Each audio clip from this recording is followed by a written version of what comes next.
Okay. Yeah. Hello. Hello. Testing.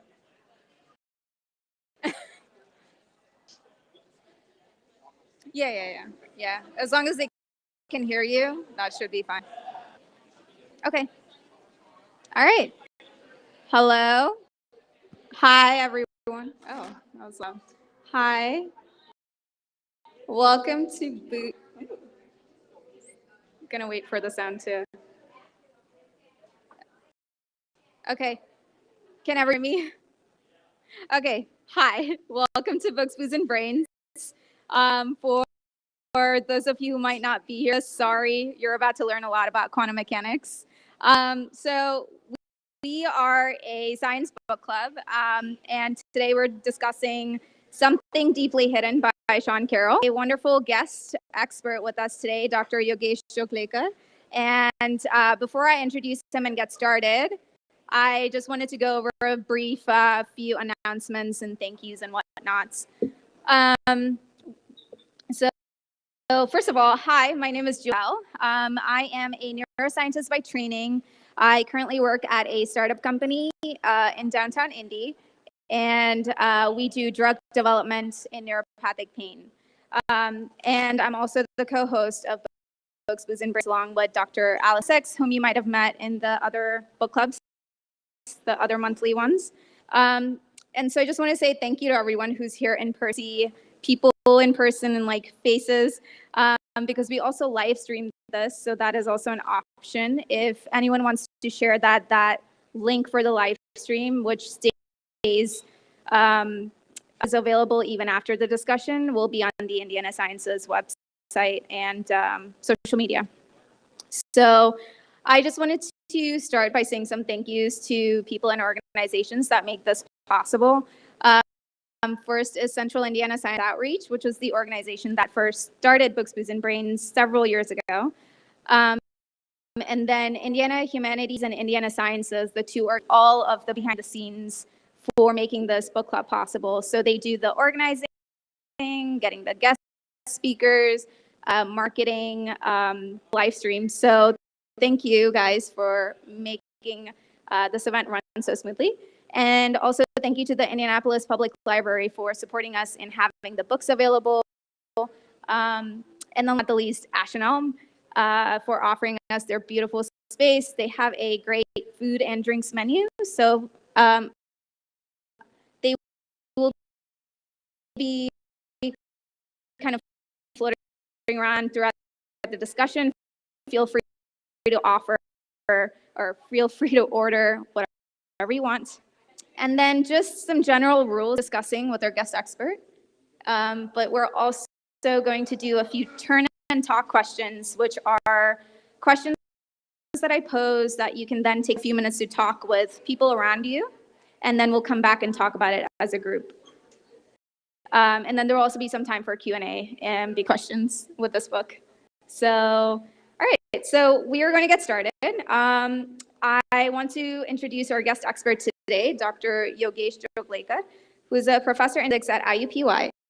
He has a master's in abstract mathematical physics, and his PhD is physics, where he studied quantum Hall conductance. He currently teaches at IUPUI, and he also does theoretical physics research. So, Dr. Joglekar, would you please tell us a bit more about yourself and also your work and research? Are you able to hear me?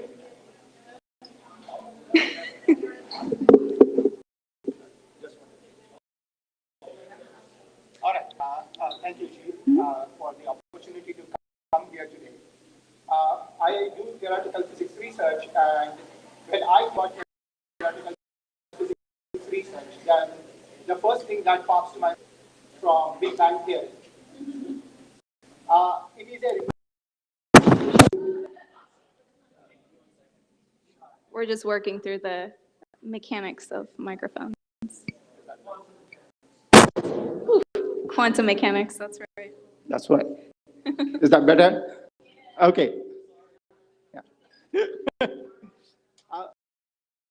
So when we think about, I'm a theoretical physicist, but basically what we do and what I like to tell, what I do is really to try and understand the world around us. That is a job of, I think, really any scientist. And whether you call it a physics, a chemistry, a biology, these are boxes we created because the reality is so large to comprehend and to process. So we make boxes, we call it, you do physics, you do chemistry, somebody studies medicine. What we are trying to study is what is around us. And when I say study, what I mean is we want to develop some rules by which things work.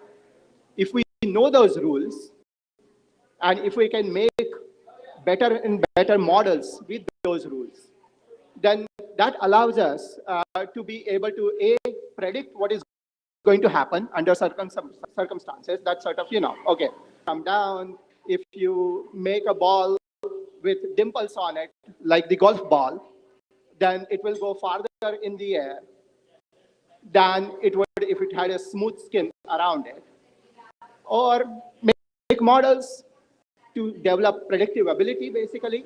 And then also turning around in the cases where you cannot do experiments, you cannot do sort of tailored, modeling, you can explain the observations that we see around us. And the biggest example of that is cosmos, basically. Stuff that Sean Carroll talks about, When we think about large galaxies or other things that you have read about in the book, then essentially those are things which we don't quite have ability to do experiments on. But at least if you have a model, it allows you to figure out how it works. And so that's what I do. I work on theoretical physics, but at the heart of it, really, we make models. Models that, at a better and better degree, approximate reality. Now, of course, it's not something that we can do very well, because once you start to put in the details, then physics slowly grows into other disciplines as you start to complexify it. Now, when you put in too many particles together, you get chemistry. From chemistry and put in many, many things together, then you get biology. And this is not to say each of these levels of complexity that gets added makes for a new discipline because new challenges come up. More is different. And that's one of the main messages that we learn as in my area of research, which is called condensed matter physics. It's an area where we try to learn how the behavior of a collection is different than the behavior of individual things, basically. So that's sort of short introduction to what I work on. I work on theoretical physics. Of it, I just really want to understand how things work around us. And when I don't understand it, then I make a model. We make a small model. If that is not enough to understand, we go to other experts, which could be in whatever area of research or whatever area of sort of, observation it is. That was a really great way of explaining what a theoretical physicist does, actually. So then that actually goes really well into the book because Sean Carroll talks about quantum mechanics and the rules, right, that are different from what classical physics teaches you. He explains it, or the example that he offers to help explain it a bit more is the many worlds interpretation, right? And so I feel like I know about this vaguely from like popular science, but can you exactly what a many worlds interpretation is? And then also, do you agree with it? Or is there like another interpretation or formulation that you think works better?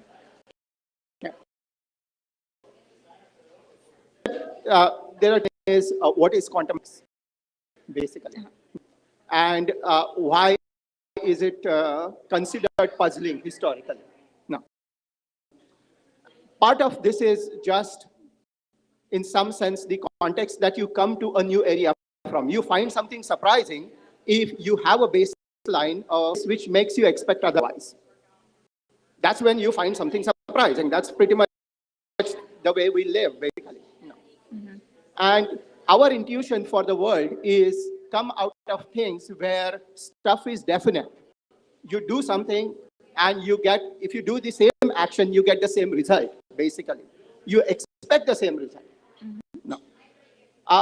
Of course, when we think about, and that is what is called classical mechanics, for the most part, we think that there are certain attributes for things around us, and those attributes, whether it's the mass of the object or speed of something or color of something, all of those attributes are something that are out there, and we try to probe those attributes by doing some kind of measurement, okay?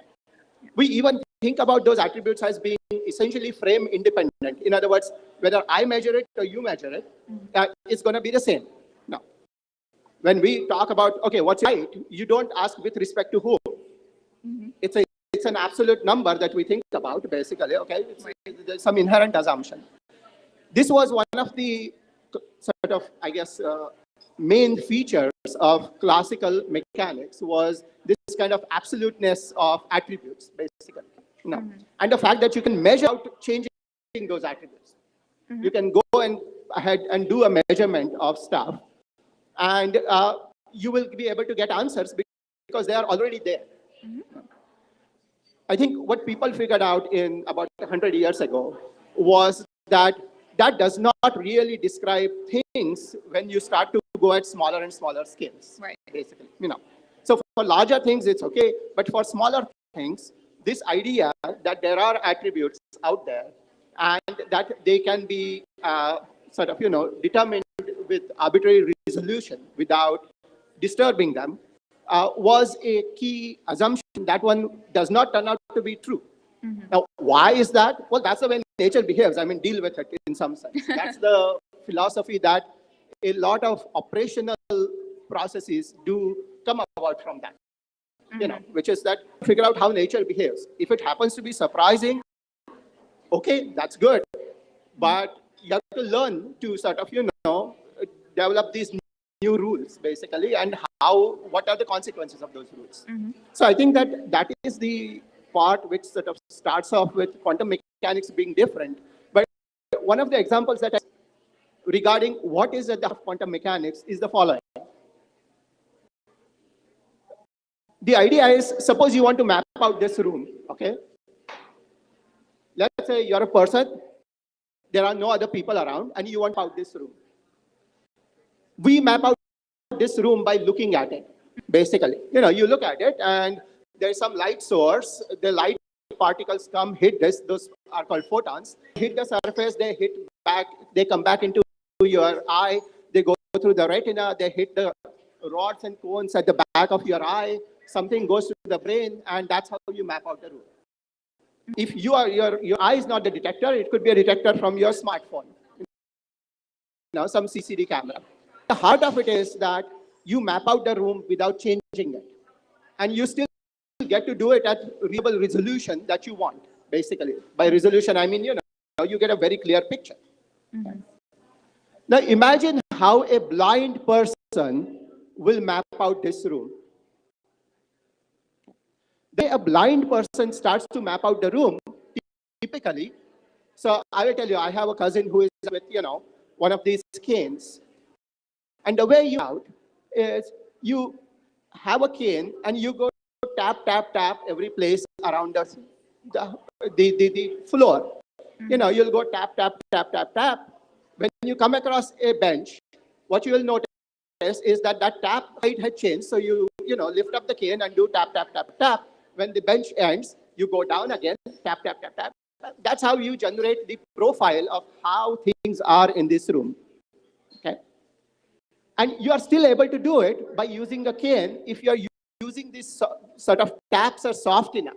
That's okay. And even by taps, you are able to get the resolution of the room you need. By resolution, I mean, you get a picture every 2 centimeters, 2 inches, 3 inches, whatever, good resolution picture of the topography. What you don't do in real life is map out a room by using a jackhammer. And that's because if you try to use a jackhammer to map out the room, as you're doing that, you're changing it. Okay? That's why you don't see anybody, map out anything using a process is going to change that. Now, this is a fundamental difference when you try to map out little particles. What happens if I want to map out not this room, but let's say I want to look at the atoms that are there in a diamond, okay? Or in graphite or graphene, if I want to look at actual individual atoms. One of the things that happens is to be able to map out a certain length, you need light which has a certain energy. There is an inverse relation between the two. That's why X-rays are able to go through bodies. They have much higher energy and give you a resolution picture of you, basically. And this means that if you want smaller and smaller resolution to map out stuff, to observe things, then you need to use higher and higher energy. And by the time you are trying to map out things which are atom size, the energy that is needed to be able to do that becomes larger enough that it's like using a jackhammer to map out the room. So this is by which quantum mechanics or quantum particles actually behave, is that they don't behave the way a classical object does, because any type of observation, any type of measurement, any type of probing necessarily disturbs that system, basically. And if you decide, hey, I don't want to disturb it, then what you are going to lose is the resolution that you want. So either you can be, well, I wear glasses, I be like this, where I don't quite see it very well, but not disturbing the room very much, versus if I want to get good resolution, then disturb it. And this is a key property of the fact, it's a key property of nature. It really comes down to the fact that you have elementary particles below which you don't have many more elementary particle levels. There is some metal bottom floor by which you can probe things, basically. Now, coming to your question, one of the parts that comes with many world interpretation, that even with this kind of uncertainty, where every time you try to measure, things change, the question is, which way do they change and what do we observe? And one of the interpretations which was put forward by Everett was basically saying, I have this system which is described wave function, if you wish, or a probability distribution or amplitude for different things to happen. When I do some kind of a probing, I don't know which of these things will happen, but I can predict, if I do that experiment 1,000,000 times, how many of them will happen with one type or the other type, basically. So you can either do, say, every time I do a measurement, the system sort of, this probability stuff goes away and it sort of collapses into one state or the other state. Or, as Everett's interpretation was, saying, both of these are possibilities. So maybe they evolve in parallel. And every time you probe the system, many of the possibilities that are, each of those develops its own world, if you wish, or tree, each of which propagates by, independently of each other, basically. Yeah. So I think this idea of the fact that, you have many worlds which all independently propagate from each other came about because then it sort of took away the idea or took away the question of what decides. It basically says you get everything, but, which universe you are in out of those different ones, you don't have access to other ones in some sense, basically. So whatever you got was, you got, basically. But there is nothing fundamental about, why did I get this? Because the other possibilities are equally there. They are in the other worlds of the many world interpretation. So then something that I did not realize, which is my understanding of this theory or this interpretation, which when I was reading the book earlier, this sounds like the multiverse, which is something that they put out in like a lot of popular science fiction movies, but it's different from the many worlds theory, right? And so that's the second part of the question that I wanted to ask you is there another theory that you personally believe in? Are you convinced by the many worlds interpretation? What's your take on it? Okay. So I think that this is why I sort of introduce myself as more than a physicist, a person who wants to understand what's around me, basically. and make good models of it.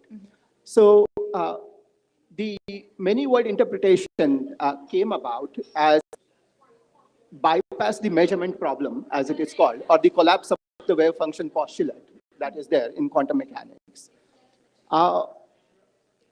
For me, I think it is a question, because we do not have access to others, there is no way to check whether this interpretation is right or that one, because it's not giving any experimentally verifiable independent prediction than what methods that we use for sort of, doing calculations and what we find in experiments. So I think I have a far more sort of pragmatic view of these things in terms of saying, well, okay, something to the measurement problem. There is actually a lot of measurement problem. It's something that we study a lot nowadays. So my actual area of research, if you go somewhat deeper, is I study small quantum systems. The systems that maybe over the next 5 to 10 years will help us do some kind of, these are called NISQ devices, or noisy intermediate scale quantum computers or devices, basically. And what we try to, can they be used for, basically. And because these usages require measurement of, its properties, we try to understand the measurement problem better. One of the challenges that comes in, I hadn't talked about, was that usually the smaller the system you want to probe, the bigger the probe usually. That the sort of, the impact of probe onto that system, if you want to make it smaller and smaller, if you want to disturb it very little, colloquially speaking, if I have a quantum device, is classical. Yeah. That is why it gives you a measurement. It says, aha, this, this is here versus there. Or you can nowadays, for example, you can basically create something called frequency entangled photons. Now, photon is a particle of light, and a frequency of photon is, okay, so if I have red light, then it has a lower frequency. If I have blue light, it has a higher frequency, basically. If I have, much lower frequency, then that is what is called thermal imaging or infrared light. And that's why you worry about UV rays, which are basically higher frequency than even blue light. Anyway, people can nowadays create photons which are entangled in the frequency space, meaning you do not know whether the color of that light is, colors, basically two different frequencies, superposition of two different frequencies. But observation tells you whether the frequency is this or that, and to be able to get that definitive result, you need the measurement instrument to be classical, because it's giving you some outcome. Right. Okay. And so I think that I have a much more sort of, me and I think in general professional physicists who are working typically devices and so on, at least at the beginning you start out with this operational definition of what does the theory provide, and we have a way to test it and make better and better models, in particular, of the measurement process. For the multiverse part, I think that's sort of a science fiction thing, basically. And I mean, I understand, like, I love science fiction.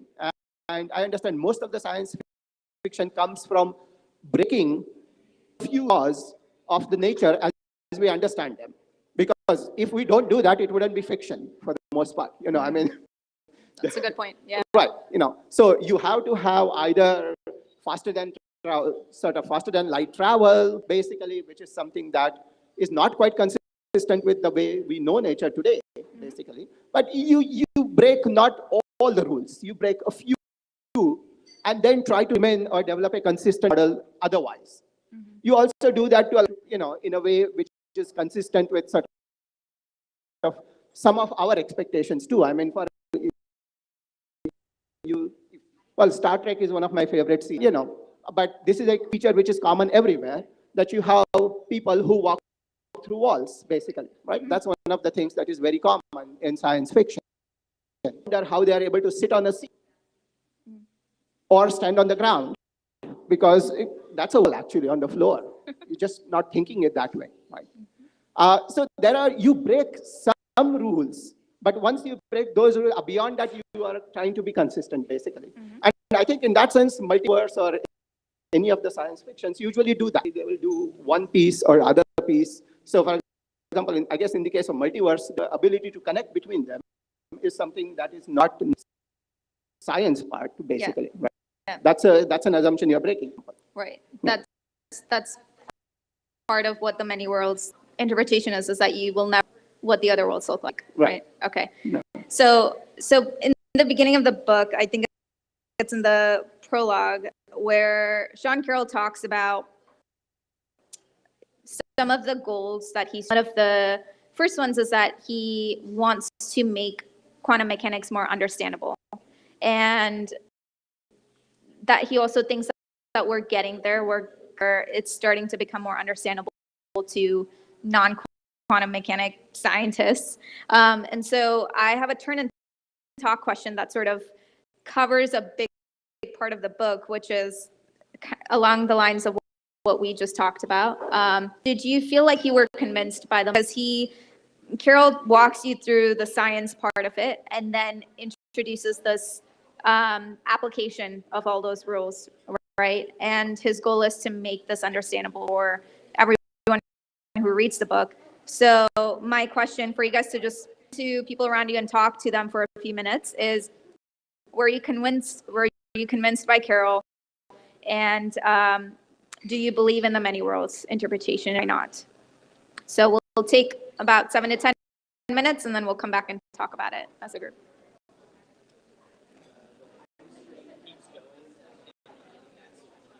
Okay. So we get to talk about it and then we'll talk about it. All right. I mean, I think I already kind of asked you this question. So I'm guessing you already knew about this before you read the book, or at least like the many worlds interpretation, right? Has there ever been a time when you were learning about it where you felt like, no, this can't be true? Or did the science all check out to you? Well, I'm not sure I can answer that question. It's that, it's not making any prediction that is distinct from standard theory, Yes. which means that it's more of a dogmatic belief rather than any kind of what empirical science would go for, basically. Right. So I think that I did learn about many world interpretation a long time ago as my undergraduate sort of senior thesis. I worked on something called history's approach to quantum theory. What is it called? History's approach. Okay. History's approach is basically a history refers to this kind of trajectory to different. Basically, each history you can think about as one of the worlds. Okay. So the amplitude for some event to happen is usually the sum over all these possibilities from different worlds, right? Basically. Yes. Yeah. And so you just call each of the worlds as history, and there is a formalism of this thing called history's approach, which was developed by a few mathematical physicists who were trying to understand this as applies to the universe and measurement problem and some kind of phenomenon and so on. So I was kind of familiar with this whole another cool approach which Feynman developed for quantum mechanics, basically, Richard Feynman, which also has some commonalities with it. But so for me, I think it was always a very empirical, approach to it in terms of all of the. Yeah. So I'm not a quantum mechanics person at all, and my work is neuroscience, where it's the classical scientific approach where you always have an output, right? You can measure it. You can prove the hypothesis right or wrong. So with take the many worlds approach or like anything else in quantum mechanics, besides the rules that you have that you can base all of this from, they're in the modeling, like you explained. But is there ever a way to like classically confirm if this is true or not? Or is that just like not possible? Well, so I think that there are problems regarding how to apply quantum mechanics to certain systems that we do not understand. I mean, this whole quantum gravity subject is a subject which is complicated, have a model there. On the other hand, we do not even have the ability to do experiments. So even if there was a model to check it, not be possible just because we are talking about essentially sort of, large energy densities or mass densities that you are getting some kind of warping of the space or so at a level which is so that basically you also have quantum effects dominant. I mean, it's really just trying to, have these two being present at the same time. And now if you have that, then there are other interesting questions that arise. Because as you have read, gravity means basically, if I have an object here, then the space-time metric around it, sort of bends or basically deforms, right? But if I don't know that it's here, if it's here and here, which is what the quantum, I guess, aspect will suggest, then that also means that the space-time metric is now in some superposition. It has, some bend here and some bend, all of this stuff. So there is no consistent theory on that front that we know of, basically. But I think that's an open question, which does not necessarily have to do with the many worlds approach, because many worlds does not really give you anything which you can use to solve this simple problem. Basically. Right. It's an interpretation. Right, so exactly. a way to explain or apply. I think it's a way quantum to, mechanics. correct. I think it's a way to explain to yourself if you come from a frame of reference where this is bothering you. Okay. So then probably a weird question, but how, I guess from your experience, right, even in the work that you do, how buying things that are theoretical, how do you come up with the next step? Like when you're doing research, how do you identify, begin the next step of the experiment? I think that our modeling is very much informed by experiments. So even though I'm a theoretical physicist, we work very closely with experimentalists. It's just that difficult to do everything for a single person or a single research group, basically, because but that's the back and forth that we have to refine our understanding of a given system, basically. And I think that, I mean, you mentioned neuroscience, so there are aspects of quantum which go beyond this sort of big picture, which are also complicated. Just as even classical systems, if I have many of them, that gives rise to complexity. Like, I don't know. I think understanding a single neuron is hard, basically. Very, very hard. Even theoretically developing a model. I mean, you might have some Hodgkin-Huxley, something a little bit sophisticated, or I think they have different models for different neurons and so on.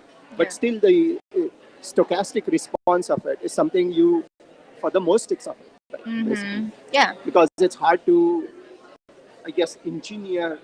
There are so many variables that it's hard to engineer, even though like classical mechanics says, if you know the initial condition and if you know equations of motion, you can predict what happens. Right. But if you know the initial condition is a big if, basically. The more the complex the system grows. Usually the equations of motion are simple. I see. Okay. No. Okay. I mean, that's why you have many problems in even classical mechanics, which are complicated. Turbulence being one of them. Neural network or sort of biological system dynamics, nonlinear system dynamics being another with many degrees of freedom. So I think that's sort of, even though classical mechanics, we solved everything. Not really. There is a whole world there which we don't understand because the initial condition knowledge requirement is not possible in some sense. Okay. So then let me ask you about, because I think Sean Carroll, from the way he talks about everything in the book, like in the beginning, even the way he talks about physics as a discipline, is a little bit like, oh, this is all just is always presented as so magical and like vague, right, mysterious. Do you feel like that's this, or do you feel like there are people who, or the general public is like starting to understand quantum mechanics more, or that the field is doing a good job of, you know, explaining it in a way that's not just, oh, this is like a mystical science. Right. I think that the I hope things are changing. Mhm. And part of writing is publicity and also what sells and things like that. Yeah. The one thing that I have observed, for example, is that so I work with a lot of high school students for undergrad, high school student research kind of thing. Yeah. And they can do research in this area.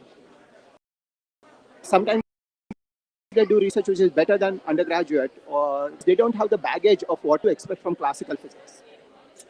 Interesting. Mathematically speaking, at least when you're not studying these large quantum systems, like he always talks about particle momentum and so on and so forth. Yeah. If you talk about single qubit systems, which are just two-dimensional, something that can only take two states. So the Hilbert space is two-dimensional, not this large infinite dimensional. Is there more room and so on? Yeah.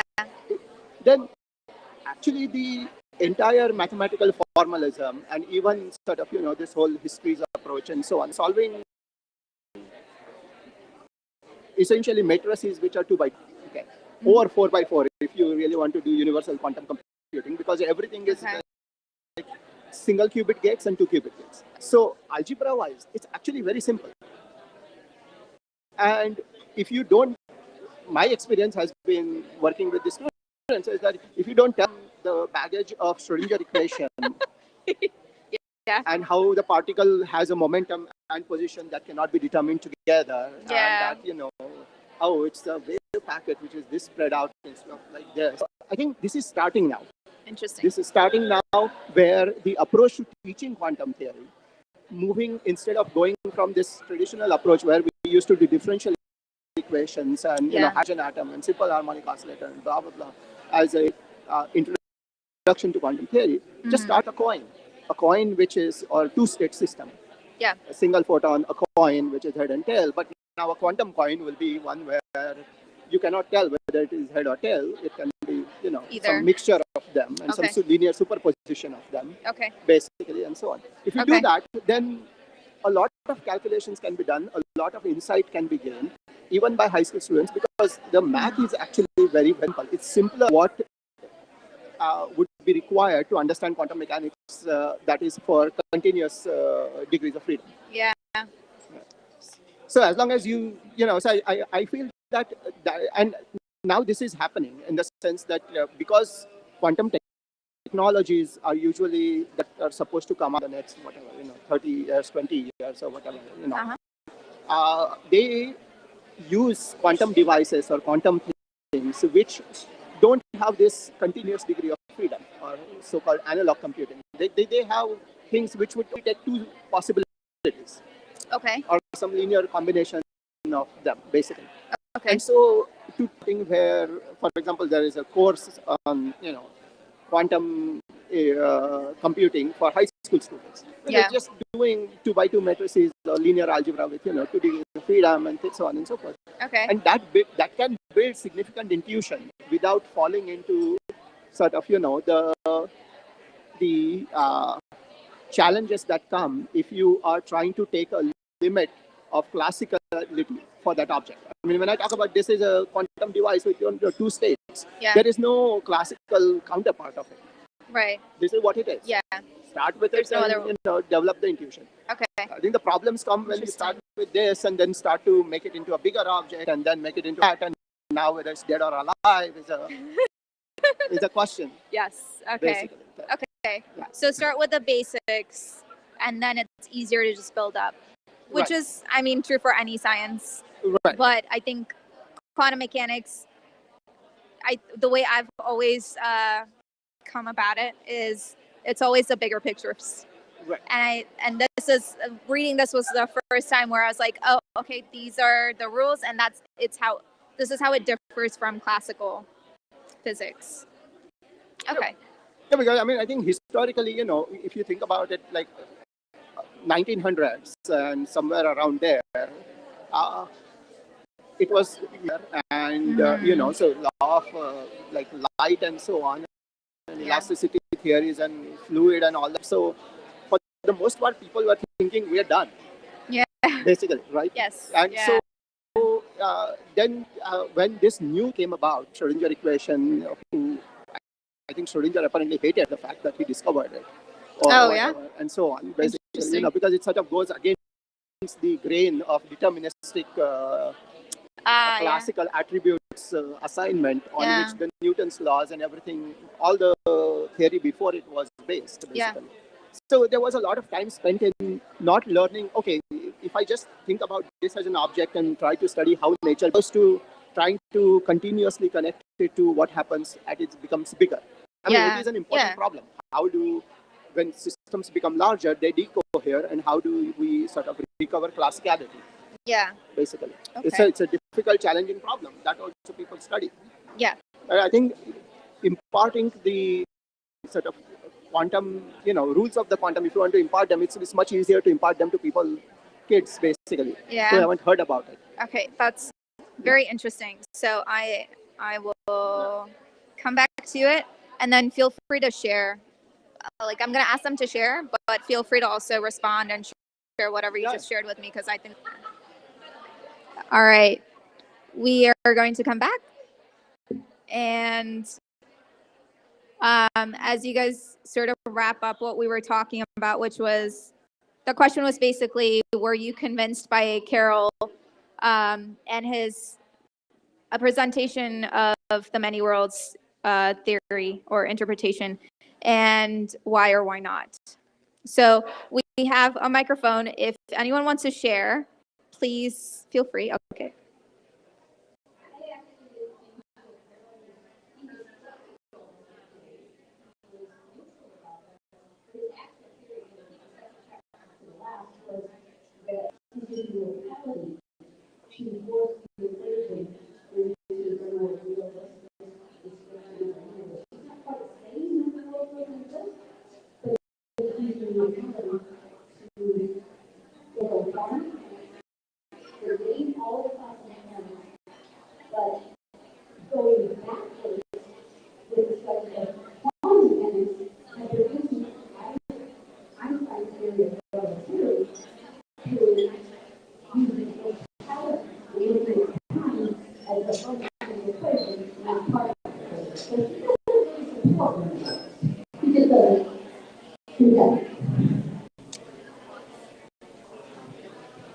Dr. Choklik, thoughts on that?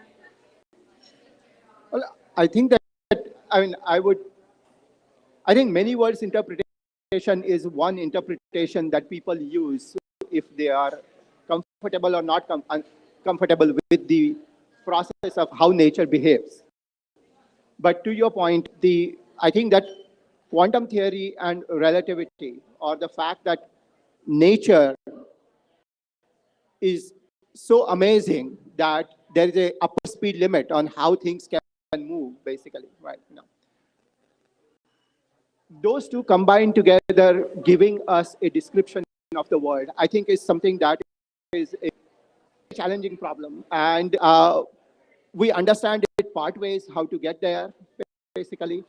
But I think that is all I would add, basically. Yeah. That I think, I mean, I guess we haven't talked about relativity much today, although I find that is another amazing advancement that happened about a century ago.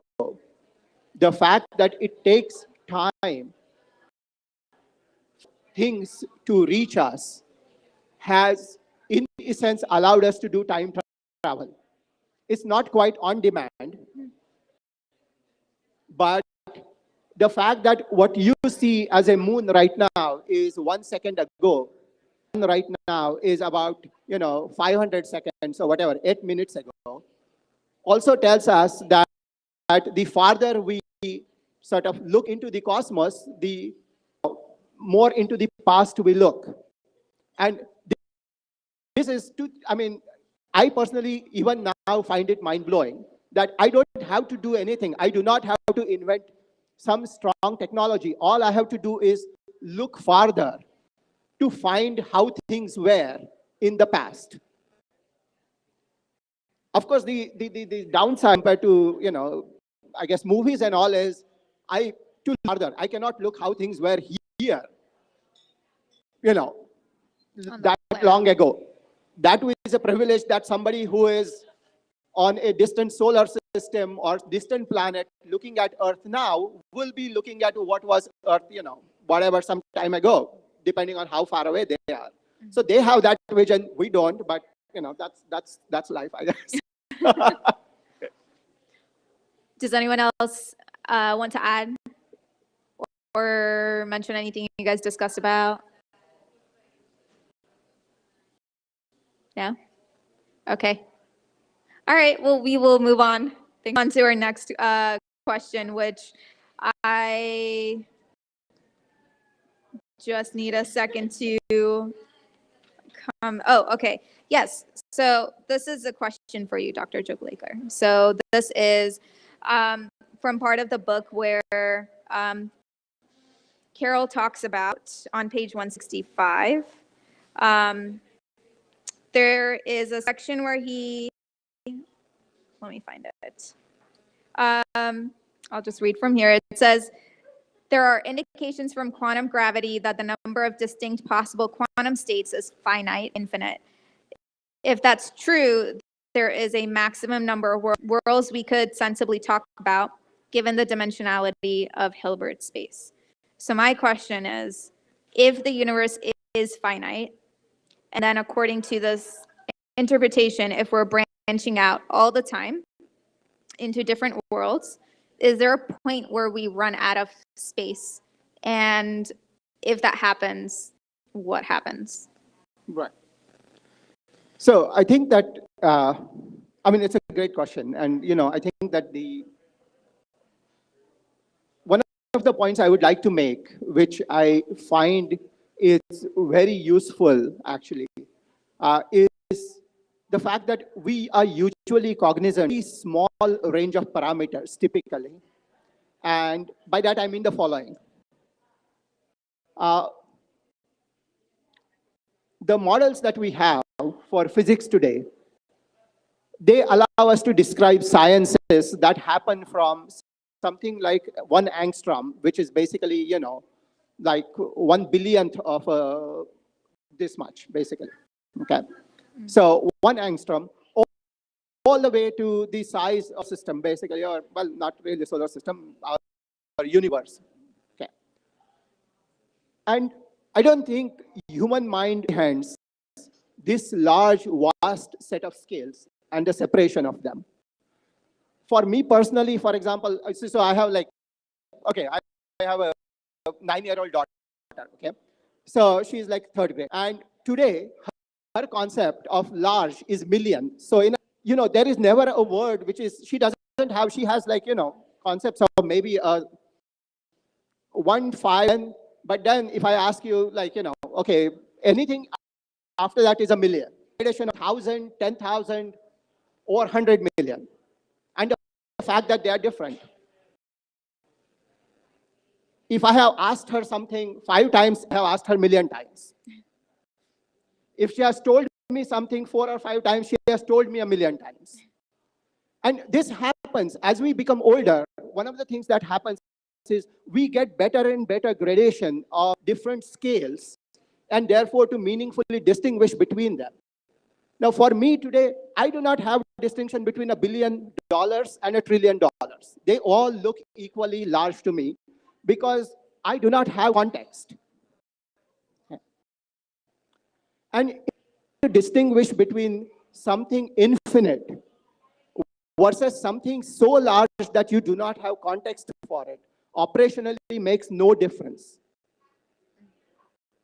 I feel that that is more of a semantic question than a operational question. Because, so to come to the point of why, for example, quantum gravity says that the number of, set of dimensionality of the Hilbert space is, we have a notion of continuity of space. We sort of think that space is, just continuous, basically. We move through it. We move through time as well. I mean, moving through time doesn't really require anything for moving, basically. That's okay. But the point is that we tend to have a notion that this is all continuous, basically. Now, it turns out if you try to develop models of this, then you figure out that some of these rules will not work if you try to resolve things which are very, very small. Remember, I sort of mentioned to you that if you wanted to resolve a particular space, if you wanted to resolve, let's say, two particles or 2 points which are, some distance away, then you need certain amount of energy for it, because the probe particle has to have a wavelength which is smaller than that, basically. And smaller the wavelength, larger the energy. That's one. If you want to resolve something that is very small, it's called a Planck length, basically. Okay, it's like 10 raised to minus 33 meters. I mean, call it 0. But what it means is that if you want to resolve something that small, then the energy that the corresponding particle that has, it will be so much of energy in such a small space that it will warp the space around it.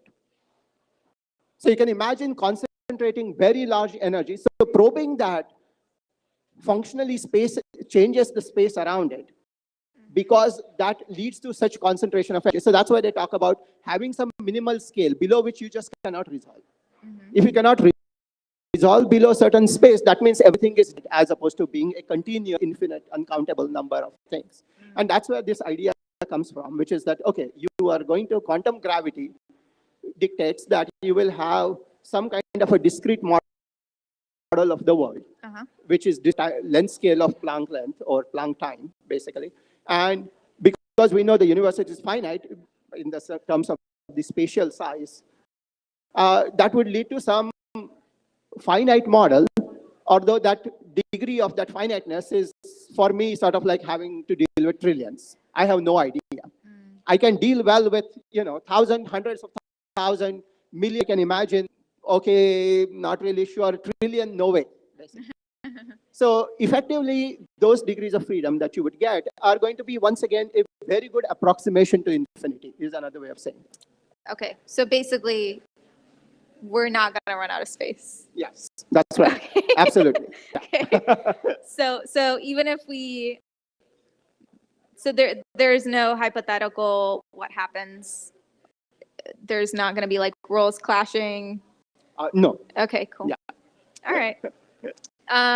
So that was actually, I just want to say your examples are really, really interesting and really like able to ground some of these theory into things we can actually understand. So I appreciate that, because I think I had a rough time with this book. So okay, so I have a turn and talk that is pivoting a little bit. So sort of going from the science to part of the book that I thought was interesting for me to read about, which around page 213, Carol starts talking about making free will, determinism, sort of like the idea of what that means in this model in quantum mechanics, but also like interpretation. And so my turn and talk question is a sort of overarching question on how have your views on free will and determinism changed, if at all, after reading the book. And so that's, for reference, it's around 13 that he starts talking about this in more depth. And so we'll give you guys a few minutes, and then we'll come back and talk about it. Yeah. Okay. I thought it was really interesting. So, because I think that's sort of like the more philosophical, like psychological stuff. Mm-hmm. And because I think I understand that more, I was pulled towards his discussion. But even with that, it was a little confusing, because I think the way he writes about this is, well, actually none of it matters still. Like, there is free will, because I think it's also semantics a little bit, the way he talked about it. He mentions a way of writing, so I have to like go back to explain it. But I think he says along the lines of there's free will because we have to make decisions. Like we make decisions. Mhm. So it's not like the free will in the sense of what we classically think of free will, like oh, I can impact my future if I just think positively, or but there is still free will because right now I can make a decision to sit here or stand up and do something else. That's like I don't know if my idea has changed with anyone, but I still thought it was interesting. And then he also pulls neuroscience into it at one point, which is a little confusing. But yeah. Yeah, I think, yeah, I mean, no. Uh, one of the things that I studied, used to study basically was this so-called condensed matter physics, which is complex systems, which are defined as systems whose properties cannot be emergent properties, basically property or derived from studying individual, Okay. basically. Okay. Just as a neural network properties cannot be studied by modeling a single neuron. A single Correct. neuron is on and off, or we find, some propagation of signal and all that stuff. But Yeah. what this nonlinear modeling and feedback of multiple neurons can do is not captured by a single neuron. Just a single basically. neuron. Yes. Yeah. Basically, right.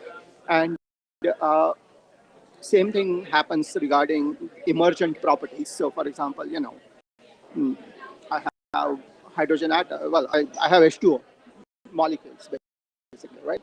Okay, fine. Water, blah, blah, blah. When does it form solid?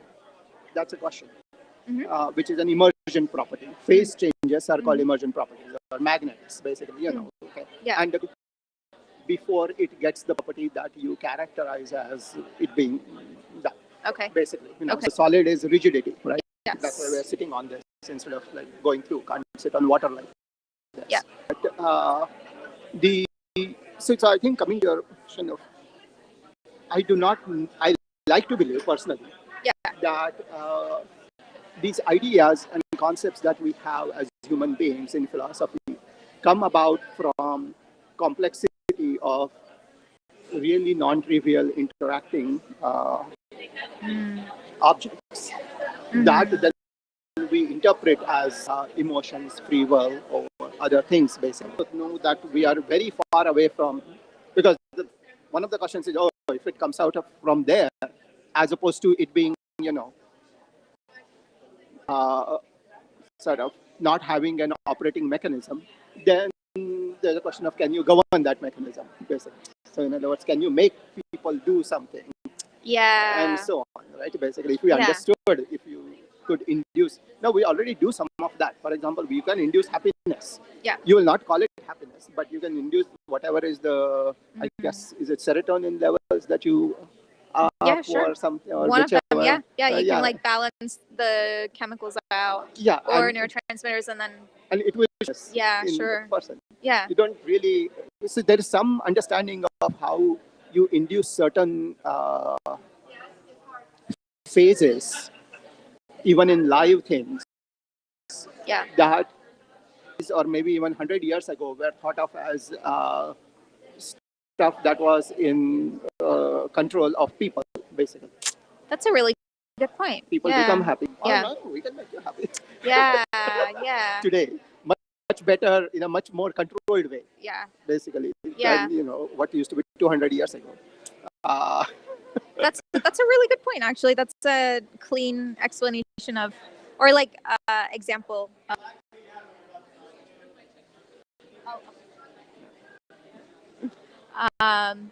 okay, so my follow-up question to that is, do you feel like physics as a study is closely related to philosophy? Because I feel like what I've read about, philosophy oftentimes intermingles with physics, like the classical like philosophers, Descartes, for example. I think he talks about it at some point.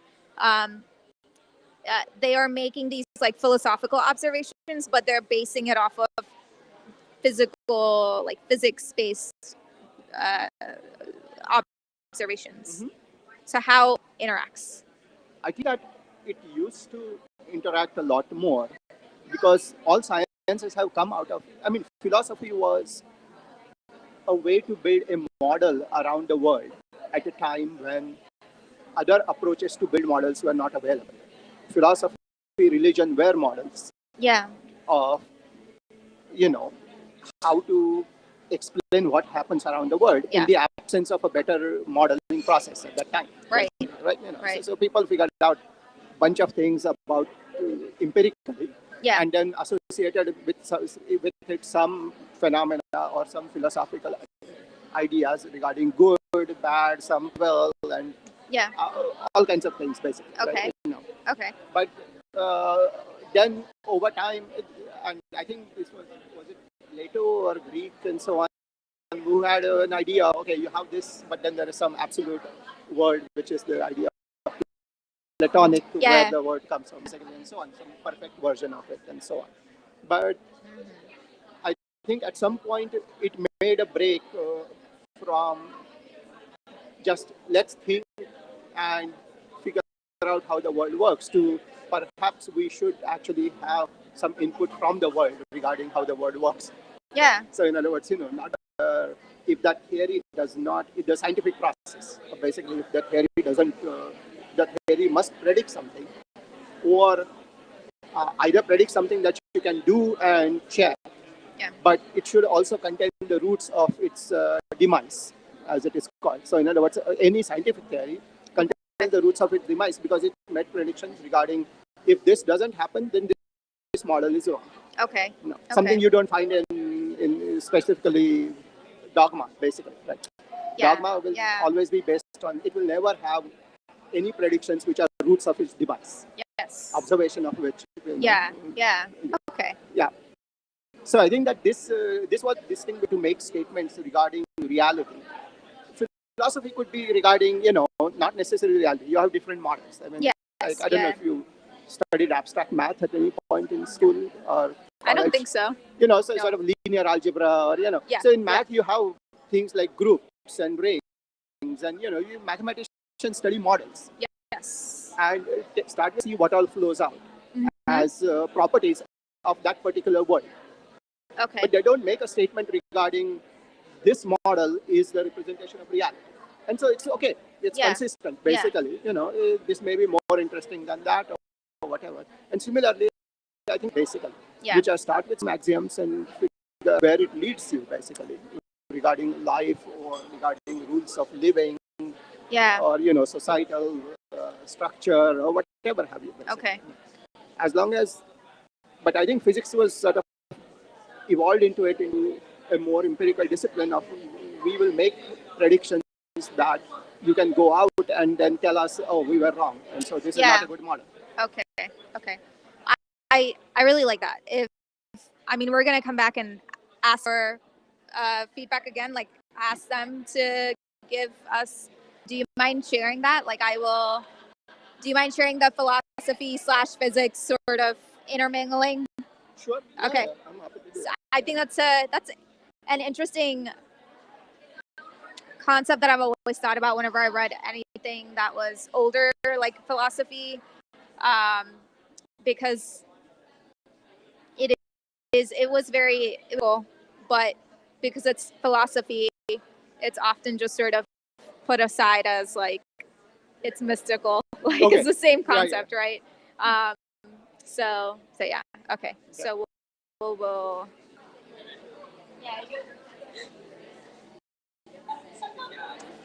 You also had to.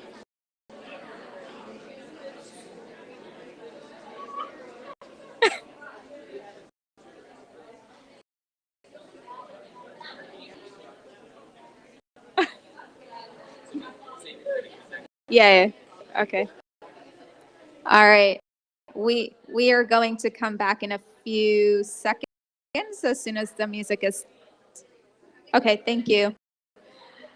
Okay, we did a turn and talk that was based on the question, how have your views on free will and determinism changed, if at all, after reading the book? So once again, if there's we have a microphone. we would love to hear what you discussed. Our group pretty much read it's you're going to look at page 148, and those are like, not all of this is, stuff that are happening more often than others have. And 148, if you actually describe it a bit more, but it didn't need any information. Yeah. Yeah, I think he does. It's not necessarily. It didn't seem like he was trying to convince, but it was just sort of like oh, this is something that comes up when we talk about quantum many worlds. This like theoretical idea of what's out there, and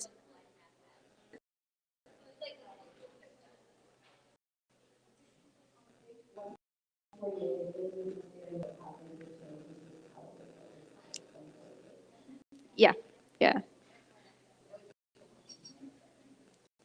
Does anyone have want to add?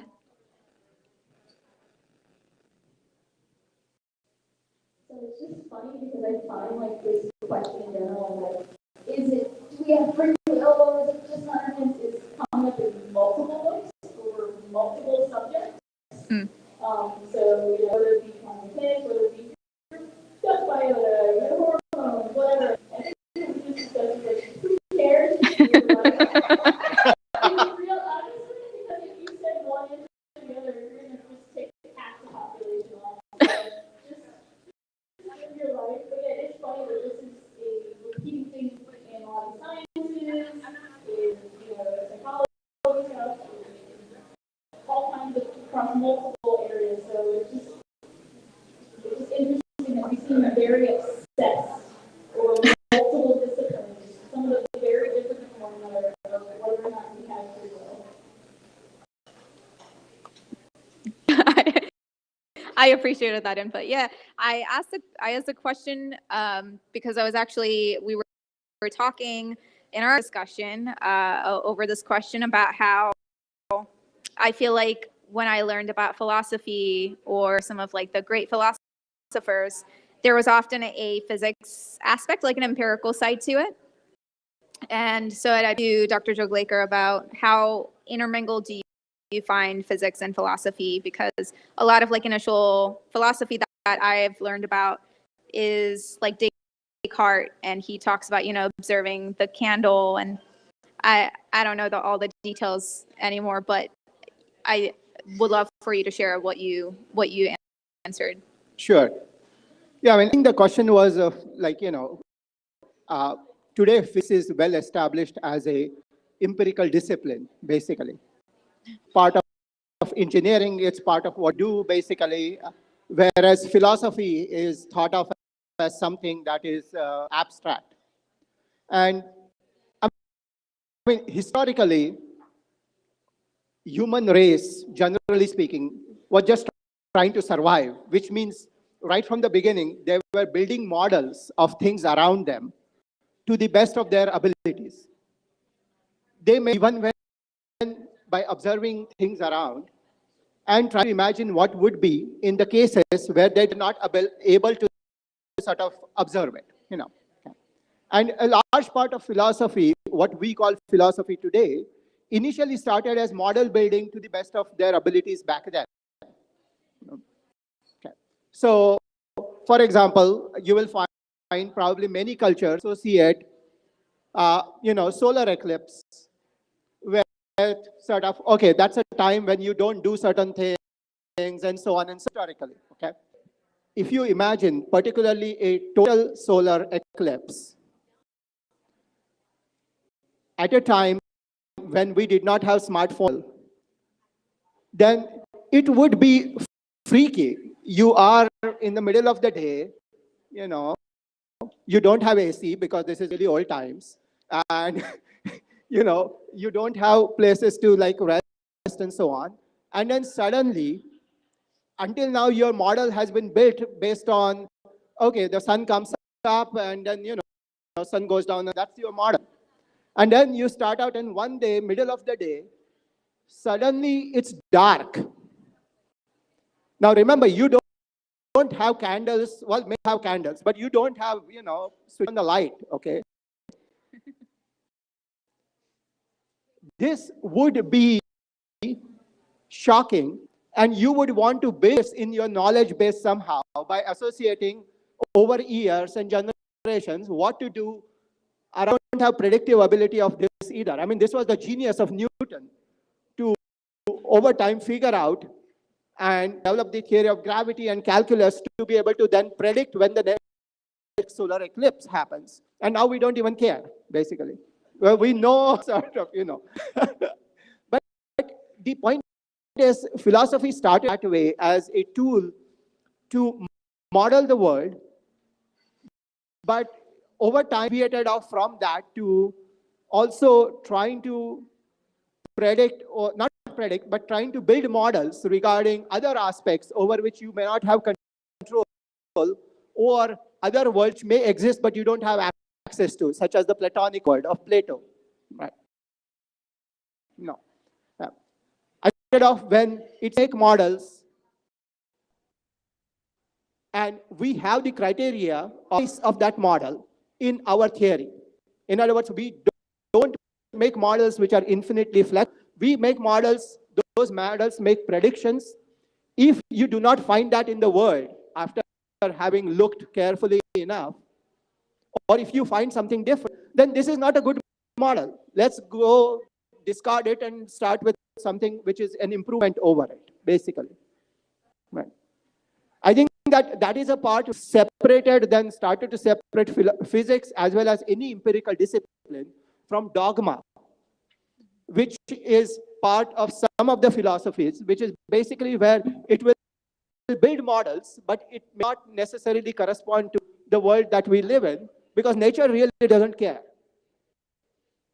She works the way she does, and that's, deal with is one of the sort of messages which I tell my students when teaching about quantum mechanics and relativity, and all the things that go against the grain of our classical experience, typically speaking. So I think that's where things started, physics and versus philosophy. They used to be, in the end, human race built model, that's why it survived in some sense. It built rules by which it could do better, for the next year, for the next generation, for the next place that you explored or what have you. Okay, so did anyone else want to add anything from the turn and talk? Okay, so I actually wanted to take some time to do or give people a chance to ask questions. So we'll have the mic going around again. Questions about the book, questions to Dr. Joglik about the science, anything. What's your favorite model? It doesn't have to be about the book, but what's your favorite mathematical model in the world? Good question.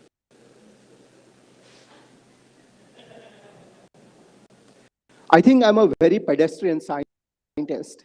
Is that when we talk about models, they are not kind of distinct entities which are separate from each other. No. Every model has a region of validity.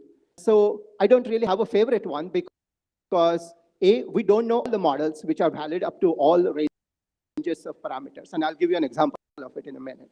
Really, for me, trying to understand nature means that I'm not really attached to models. The ones that work are the ones that are the truth, so to speak, with a capital T. Okay.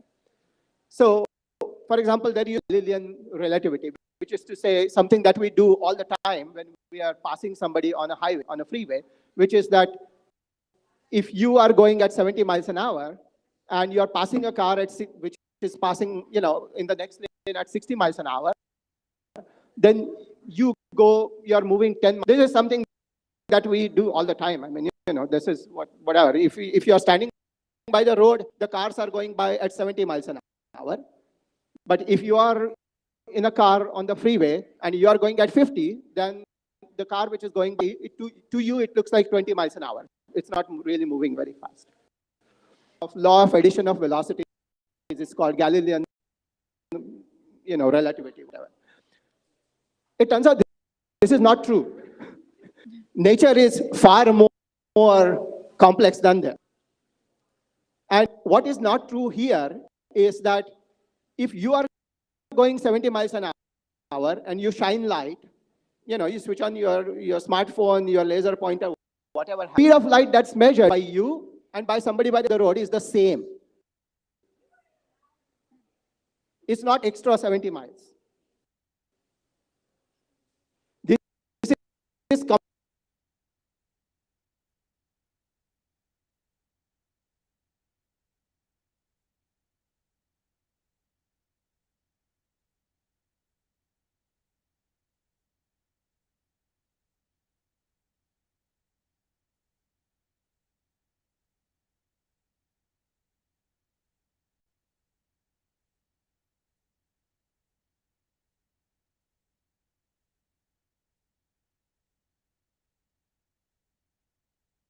basically, I think that I don't have a favorite model because there's a hierarchy of models, none of them right, but some of them useful. Yeah. And this process of refining the models is what takes us, in my view, to the ultimate truth, which is basically gaining a deep and sort of, comprehensive understanding of what is around us.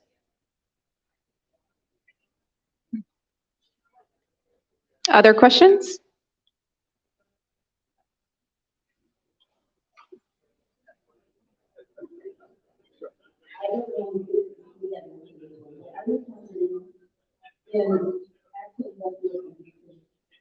We can never quite get the time. Like the blend of home, the blend of home, this timing isn't how the one goes. So you can't really schedule when and we can chemistry, industrial chemistry on large scale.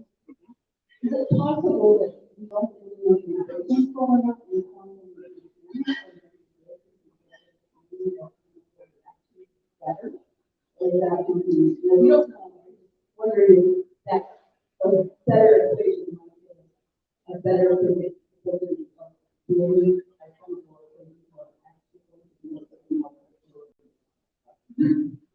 Very good. I think this one I can speak to because we do some of this research. So chemical reactions, as you talk about, are things which are in bulk in chemistry, and that is because now when you write, whatever, 2H plus O gives you H2O, water formation, basically. To understand as a chemical reaction, basically, you can either mix hydrogen, oxygen on molar scale, and then, when does the chemical reaction happen? Well, okay, that is indeterminate, and so on and so forth. Or you can, now I think we as in scientists have come to the point where you can actually trap 2 hydrogens and 1 oxygen and tailor them to bring them in vicinity enough to figure out how bond breaking and bond making happens. Once you have the capability to controllably study that, then you can control it or control the sort of, the pathway rates and understand the pathway rates or predict the pathway rates of what happens when reactants go into products, basically.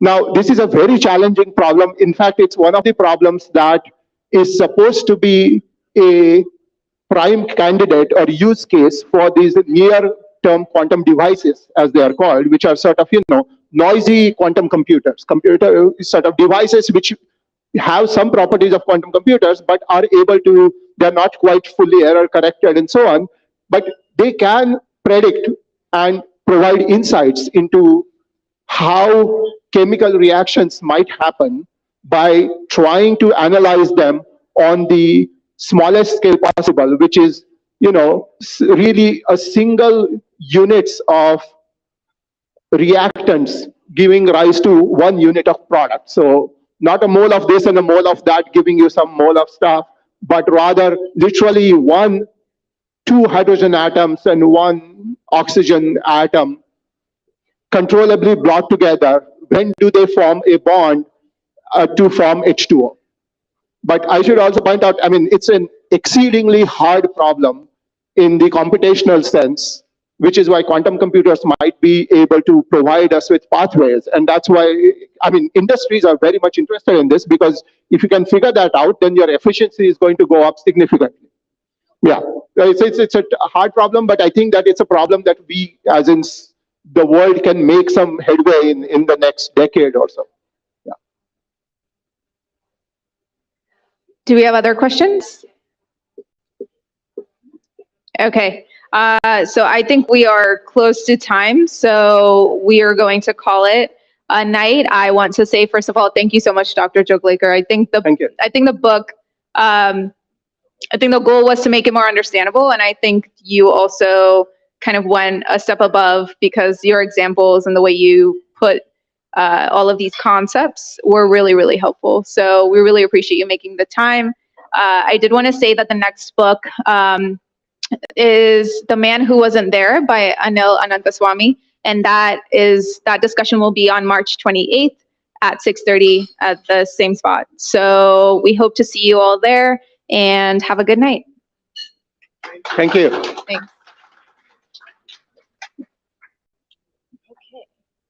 Thank you so much. That was fantastic. Well, I'm glad. Yeah, I was